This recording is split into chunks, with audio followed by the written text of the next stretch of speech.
All India Radio presents Morning News.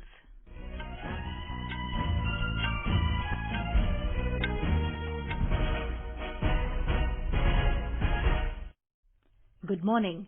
I am Sarabjit Kaur and with me is Vaibhav Jyotsna Srivastav. The headlines. Prime Minister Narendra Modi to launch platform for transparent taxation, honouring the honest through video conferencing today. COVID-19 recovery rate in the country crosses 70%. Union Minister Nitin Gadkari says better road engineering and increased public awareness will reduce road accidents by about 50%. Electric mobility gets a boost. Government allows registration of electric vehicles without pre-fitted batteries. Assam government rolls out Orunodoy scheme to provide financial assistance to around 17 lakh families from 2nd October. Heavy rains lash Delhi NCR since last night.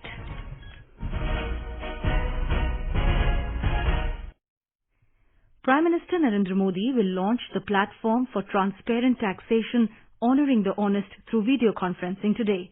This platform will further carry forward the journey of direct tax reforms. The Central Board of Direct Taxes, CBDT, has carried out several major tax reforms in direct taxes in the recent years. Last year, the corporate tax rates were reduced from 30% to 22%, and for new manufacturing units, the rates were reduced to 15%. Dividend distribution tax was also abolished. Our correspondent reports that the event will be witnessed by various chambers of commerce, trade associations, chartered accountants associations, and also eminent taxpayers apart from the officers and officials of Income Tax Department. Finance Minister Nirmala Sitharaman and Minister of State for Finance Anurag Singh Thakur will be present on the occasion. Several initiatives have been taken by the CBDT for bringing in efficiency and transparency in the functioning of the IT department. This includes bringing more transparency in official communication through the newly introduced document identification number, wherein every communication of the department would carry a computer-generated unique document identification number. The focus of the tax reforms has also been on reduction in tax rates and on simplification of direct tax laws. With a view to provide for resolution of pending tax disputes, the IT department also brought out the Direct Tax Vivad Se Vishwas Act 2020, under which declarations for settling disputes are being filed currently. To effectively reduce taxpayer grievances and litigation, the monetary thresholds for filing of departmental appeals in various appellate courts have been raised. Several measures have also been taken to promote digital transactions and electronic modes of payment. With Dipendra Kumar, Suparna Saikya, AIR News, Delhi. The COVID-19 recovery rate has reached another high of 70.38%. The country has reported the highest ever single-day COVID-19 recoveries of over 56,000 patients in the last 24 hours. Health Ministry said that 16,39,599 people have recovered till date. The actual caseload of the country is over 6,43,000, which is only 27.64% of the total positive cases. It said single-day spike of 60,963 COVID-19 cases has taken the virus caseload to over 23,29,000. In the last 24 hours, 834 deaths pushed the death toll to 46,091. India has conducted highest ever single-day COVID-19 tests of over 7,33,000 in the last 24 hours. This has taken the cumulative tests to more than 2 crore 60 lakh. Union Health Ministry said the country's test, track and treat strategy has achieved another peak with 18,852 tests per million. The National Expert Group on Vaccine Administration for COVID-19 deliberated on strategy to ensure COVID-19 vaccines availability and its delivery mechanism. They met for the first time yesterday. The meeting was chaired by Dr. V.K. Paul, member Niti Aayog, along with Health Secretary as the co-chair. The expert group deliberated on conceptualization and implementation mechanisms for creation of a digital infrastructure for inventory management and delivery mechanism of the vaccine. They discussed on broad parameters guiding the selection of COVID-19 vaccine candidates for the country and sought inputs from Standing Technical Subcommittee of National Technical Advisory Group on Immunization. The group delved on the procurement mechanisms for COVID-19 vaccine, including both indigenous and international manufacturing, along with guiding principles for prioritization of population groups for the vaccination. The expert group discussed on the financial resources required for procurement of COVID-19 vaccine and various options of financing the vaccine. Uttar Pradesh Chief Minister Yogi Adityanath has ordered the concerned officials to double the L2 and L3 category COVID beds in Lucknow city. The state capital is now the hotspot of corona infection, having highest number of active COVID cases. It also has the highest number of new patients. The city witnessed 475 new cases of COVID infection yesterday. A report on this from our correspondent.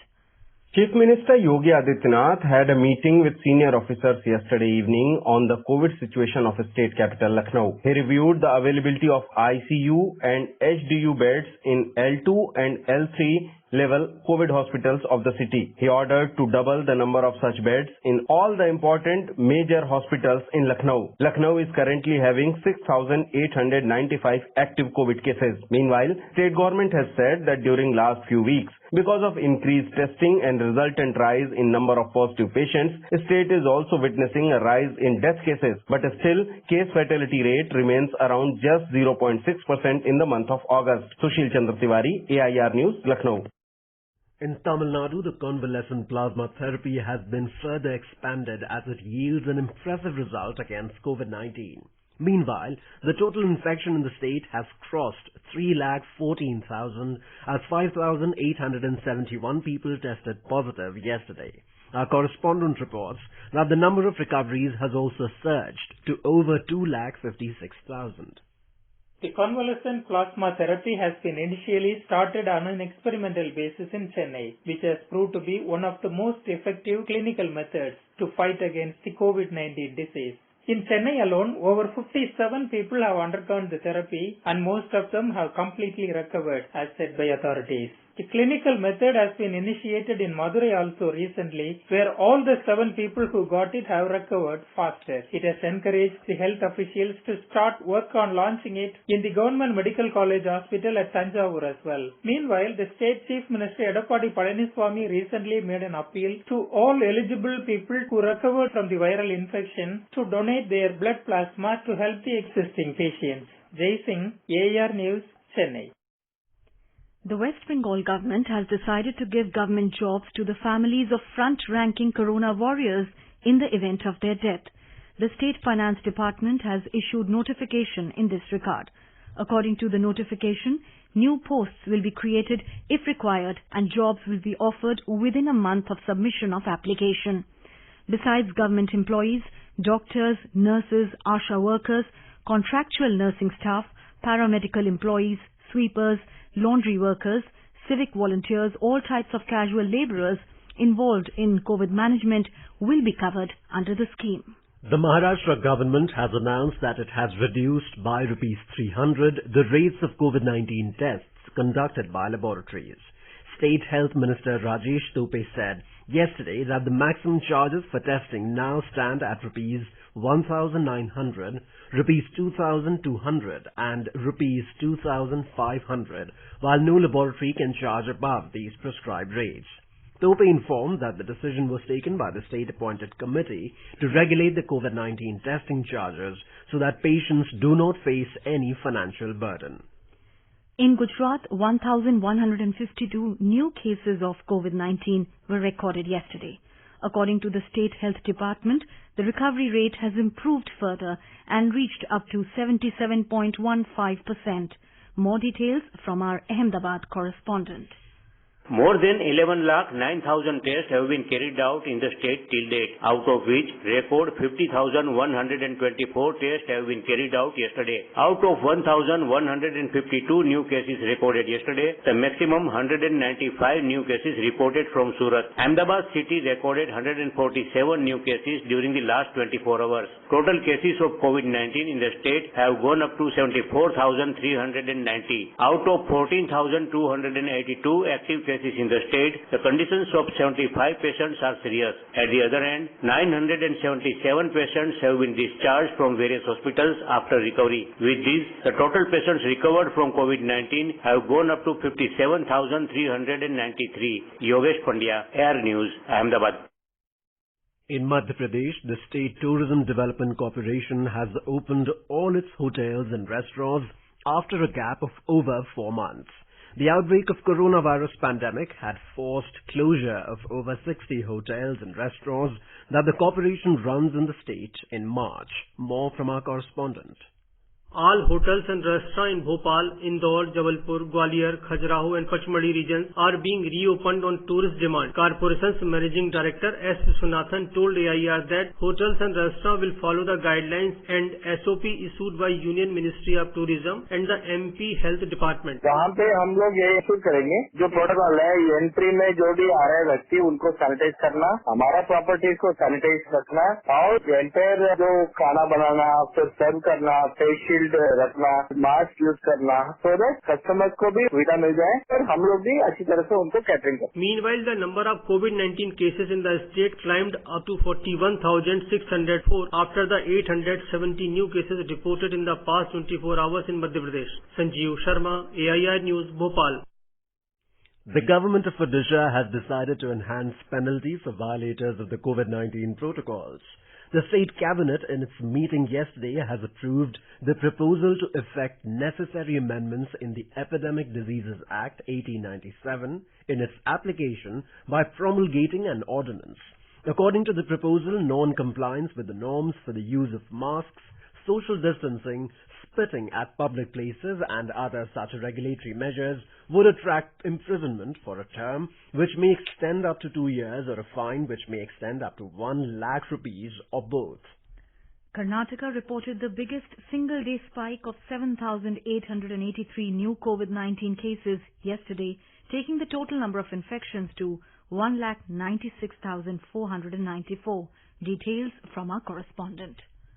The state health bulletin says 7,034 patients were cured and discharged from various hospitals in the state, and the total number of recovered patients have gone up to 1,12,633. The state recovery rate dipped to 53.32%. 113 COVID patients lost their life and the total death toll increased to 3,510.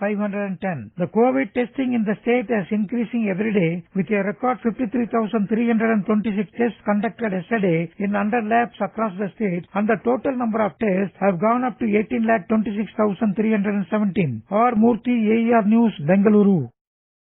In Bihar, the number of COVID-19 cases has crossed the 90,000 mark, with 3,741 fresh cases of the virus infections in the past 24 hours, taking the tally to 90,553.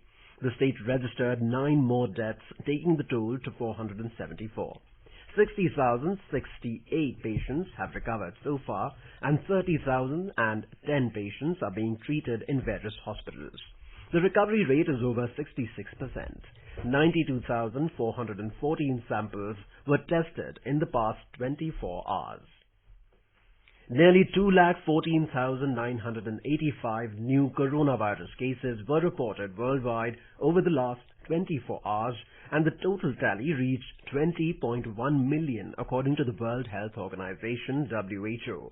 At the same time, 4,835 new coronavirus-related fatalities were registered globally over the given period, taking the overall death toll to 7,37,417.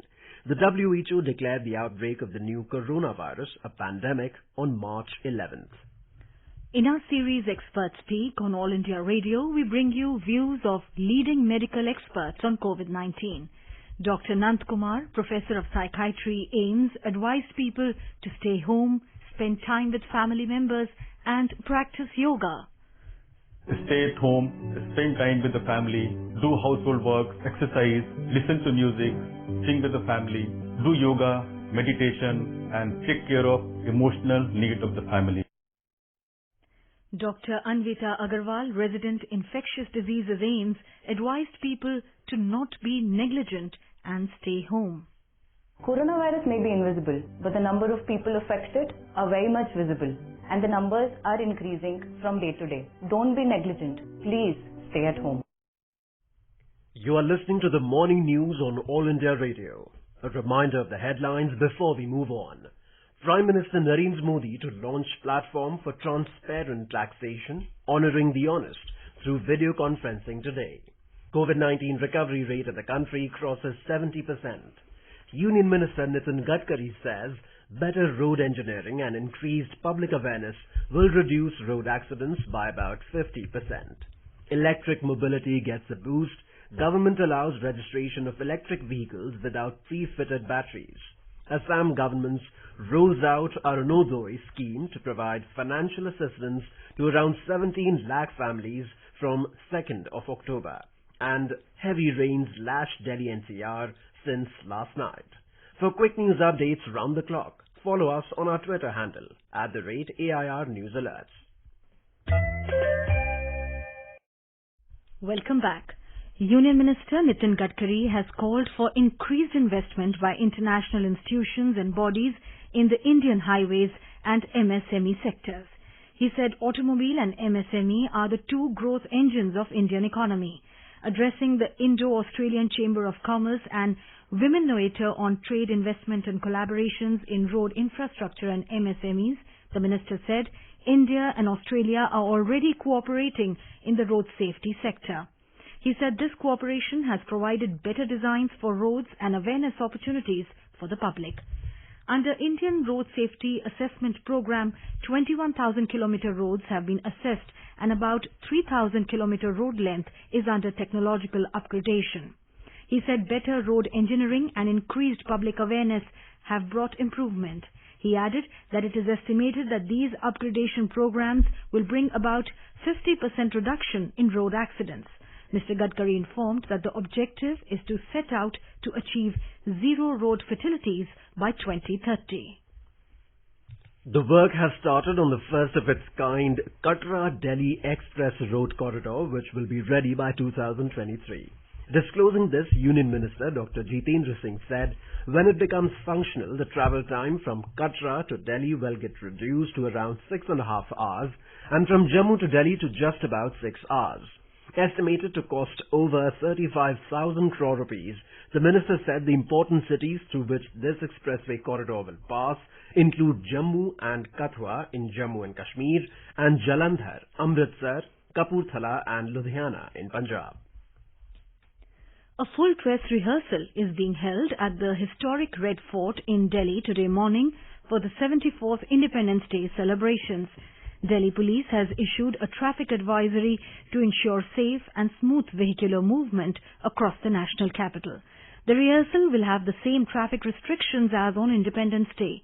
In its advisory, Delhi Traffic Police has said roads are closed for general traffic from 4 a.m. to 10 a.m. in the morning at Netaji Subhash Marg, Lothian Road, SP Mukherjee Marg, Chandni Chowk Road, Ring Road from Rajghat to ISBT and its link road. In view of COVID-19 situation, Delhi Police has requested the invitees to follow guidelines issued by Home Ministry and Health Ministry at all times while they are in the function area at Red Fort. The Delhi government has decided to cancel the mega cultural program of the Independence Day celebration at the Chhatrasal Stadium. The Delhi General Administration Department Minister Gopal Rai said, due to the COVID-19 pandemic, a small function will take place at the Delhi Secretariat. He said this year, the Delhi government has decided to invite the COVID warriors of Delhi, doctors, nurses, sanitation workers, plasma donors, ambulance drivers and the police. Mr. Rai said that the central jail officers will be honoured for their good work. Apart from the Delhi Chief Minister, around 100 people will be present during the program on 15th of August. In the run-up to the 74th Independence Day celebrations, we bring you today a special story about the several initiatives for J&K Ek Desh Ek Vishwas, the large-scale projects undertaken by the centre in the fields of education, employment, infrastructure and health in Jammu and Kashmir have started giving positive results. Union Minister for Minority Affairs Mukhtar Abbas Naqvi told AIR News that post-Article 370, Jammu Kashmir, Leh and Kargil are now equal partners in development. Mr. Naqvi said the welfare and development schemes of the centre, which did not reach the people of these regions due to restrictions of Article 370, are now being implemented there just as in any other part of the country, in the true spirit of Ek Desh Ek Vishwas. पहली बार होगा कि लाखों की तादाद में जो लड़के लड़कियां हैं उनको केंद्र सरकार की स्कॉलरशिप दी जा रही है ताकि उनका एजुकेशनल एम्पावरमेंट हो सके। इस दौरान जो है 22,000 से ज्यादा नौजवानों को रोजगार पूरक कौशल विकास कार्यक्रम कराए जा रहे हैं जो कि लगभग पूरे होने वाले हैं। बिजली है, घर है, सड़क है, रोजगार से जुड़े हुए और भी इंफ्रास्ट्रक्चर है, शिक्षा और रोजगार, स्वास्थ्य के इंफ्रास्ट्रक्चर है, जहां पर जो गैप था, जहां पर कि दशकों से किसी ने ध्यान भी नहीं दिया था, उन इलाकों में बहुत बड़े पैमाने पर एजुकेशनल इंस्टीट्यूशंस बन रहे हैं, हुनर हब बन रहे हैं, हेल्थ के इंफ्रास्ट्रक्चर है, स्वास्थ्य केंद्र हैं, वो बनाए जा रहे हैं। Road Transport and Railways Ministry has allowed registration of electric vehicles without pre-fitted batteries. In a letter to Transport Secretaries of all states and union territories, the ministry has clarified that vehicles without batteries can be sold and registered based on the type approval certificate issued by the test agency. It said there is no need to specify the make or type or any other details of the battery for the purpose of registration. The government is striving to create an ecosystem to accelerate the uptake of electric mobility in the country. The ministry said it is time to come together to work jointly to achieve the broader national agenda to reduce vehicular pollution and oil import bill. A fake advertisement is circulating on social media in the name of an organization called Special Defense Personnel Forum. In its advertisement, the organization has claimed to be working and recruiting for various posts under the Ministry of Corporate Affairs. In a tweet, the Press Information Bureau PIB clarified that no such organization exists under the ministry. It termed the advertisement as fake. With an aim to provide financial assistance to around 17 lakh families, the Assam government is all set to roll out Arunodoy scheme in the state from 2nd of October. Talking to newspersons in Guwahati yesterday, Finance Minister Himanta Biswa Sarma said under this scheme, an amount of 830 rupees will be given to eligible families per month to buy essential food items. He said this will be the largest direct benefit transfer scheme in Assam. The minister said that 15 to 17,000 families would be benefited per assembly constituency by this scheme. Mr. Sarma said that the Assam government will bear 210 crore rupees per month for the Arunodoy scheme. In Delhi, moderate to heavy rains lashed many parts of the city and NCR, bringing a respite from warm and humid weather. The rain, which started yesterday in the night, continued till today morning.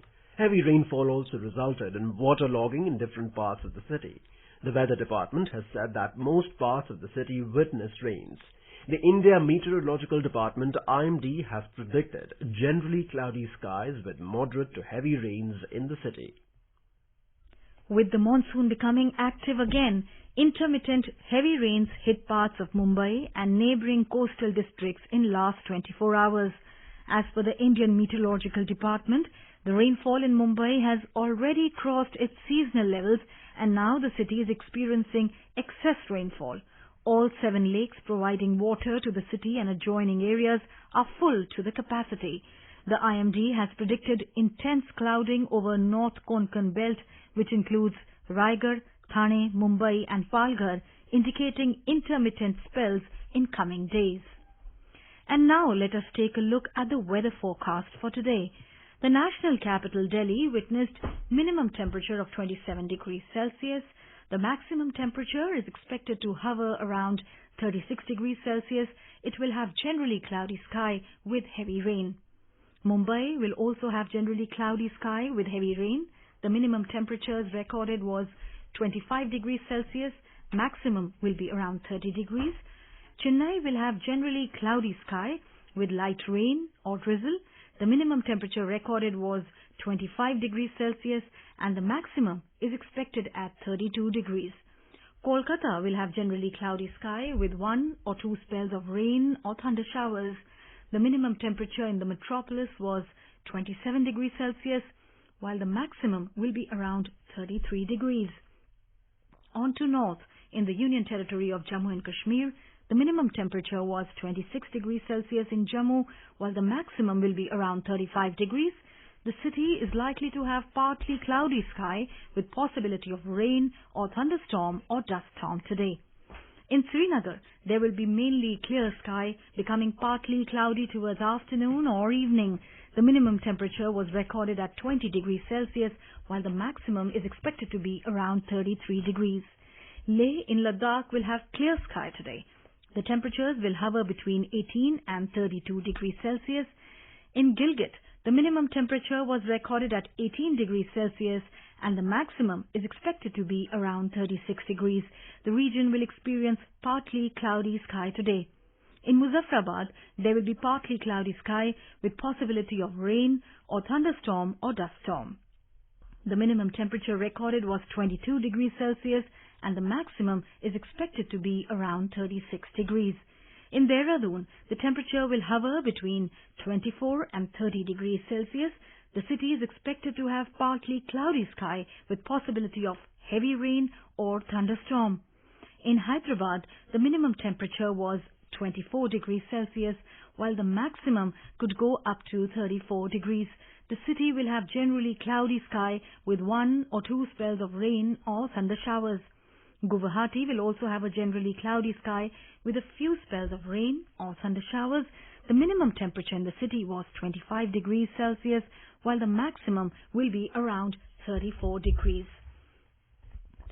The youngest Union Territory and international tourist destination, Ladakh, is now focusing on planning its towns Leh and Kargil. In the absence of master plans in Leh and Kargil, mushrooming of constructions are causing stress on the scarce resources. However, after becoming Union Territory, the UT administration now has taken up the town planning with master's plans on priority. Kargil has made much advance in the matter and collecting public opinion on its plan. And now an overview of today's newspapers. Most newspapers today take note of the new flavor in the upcoming elections in the US with pictures of a beaming Kamala Harris.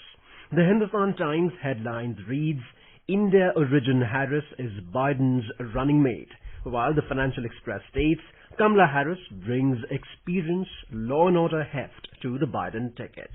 On the latest on the COVID front, the Hindu takes note of CSIR, which plans to use advanced genome sequencing device. Its headline reads, Mega labs to boost COVID-19 testing. The Business Standard talks of sustained inflows over the past 4 months in domestic equities. FPI flows in green after COVID jitter, reads the headlines.